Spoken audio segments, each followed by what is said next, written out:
আজকের ভিডিওতে আমি আপনাদেরকে চমৎকার একটা পাহাড়ি টার্কি মুরগির খামার তৈরি করা দেখাবো। আদর্শ খামার বলতে পারেন। আর এই খামারে মুরগিগুলো এসে ডিম দিবে, সেই ডিমগুলো বাজারে নিয়ে গিয়ে বিক্রি করা হবে। টোটাল কার্যক্রমটা বেশ ইন্টারেস্টিং। পুরোপুরি ভিডিওটা দেখতে থাকুন।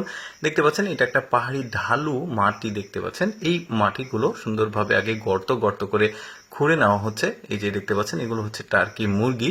এখন গর্তগুলো করা হলো। গর্তগুলো করার পর এই প্রতিটা গর্তে খড় বিছিয়ে দেওয়া হচ্ছে যাতে মুরগিগুলো আরামদায়কভাবে ডিমগুলো এখানে পাড়তে পারে। এই যে প্রসেসটা কিন্তু বেশ চমৎকার, একদমই পাহাড়ি পদ্ধতিতে এই মুরগির খামারটা একদম বেশ চমৎকার লেগেছে। ভাবলাম আপনাদের সাথে শেয়ার করি। একদম নিচ থেকে উঁচু পর্যন্ত কিন্তু এই খামারগুলো করা হচ্ছে, মানে গর্ত করে তারপরে আবার মুরগিগুলো এখানে নিয়ে আসা হবে। বেশ আরামদায়কভাবেই কিন্তু ডিম দিতে পারবে মুরগিগুলো। এখন হয়ে গেছে, প্রতিটা গর্তে খড় দিয়েছে। এবার যে মুরগির খামার রয়েছে সেই খামারগুলো থেকে ডিম নিয়ে আসছে। প্রতিটা বাসাতে একটা একটা করে ডিম রাখা হচ্ছে। যারা গ্রাম অঞ্চলে বসবাস করেন তারা জানেন যে যেই মুরগির ডিম দেওয়ার জন্য প্রতিটা বাসাতে একটা করে ডিম দিতে হয়, ওরাও ওই একই পদ্ধতি ব্যবহার করছে। এখন টার্কি মুরগিগুলো এসে প্রতিটা তাদের নিজস্ব বাসাতে কিন্তু বসেছে ডিম দেওয়ার জন্য।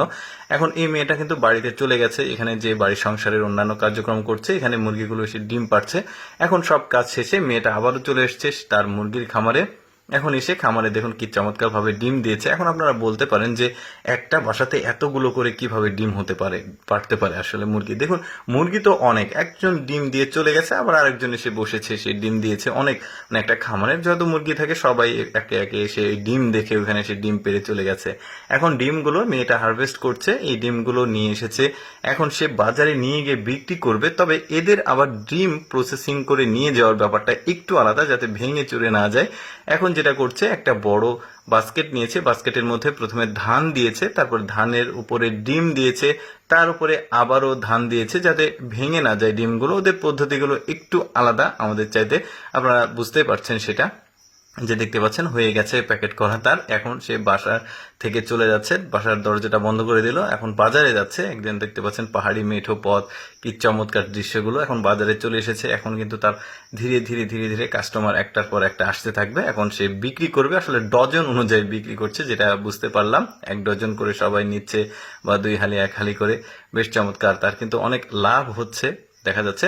আসলে পাহাড়ে যারা বসবাস করে একজন এক এক রকম প্রফেশনে থাকে। কেউ কৃষির কাজ, কেউ এভাবে ডিম বিক্রি করে, কেউ আবার মাছ ধরে সে মাছগুলো বিক্রি করে। এই যে দেখতে পাচ্ছেন সবজির বাজার, এটা একটা ছোট্ট বাজার। এই বাজারে মেয়েটা এসে ডিমগুলো বিক্রি করছে, তার কিন্তু অনেক লাভ হয়েছে দেখাই যাচ্ছে। আমি আসলে সবসময় চেষ্টা করি আপনাদের সামনে অদেখা ভিডিওগুলো উপস্থাপন করার, যেগুলো দেখার সুযোগ মানুষের খুবই কম হয়। এইরকম ভিডিও প্রতিদিন দেখতে ভালো লাগলে আমাদের লেটস গো ফেসবুক পেজটি ফলো রাখুন। আজকের ভিডিওটি কেমন লাগলো কমেন্ট করে জানাবেন।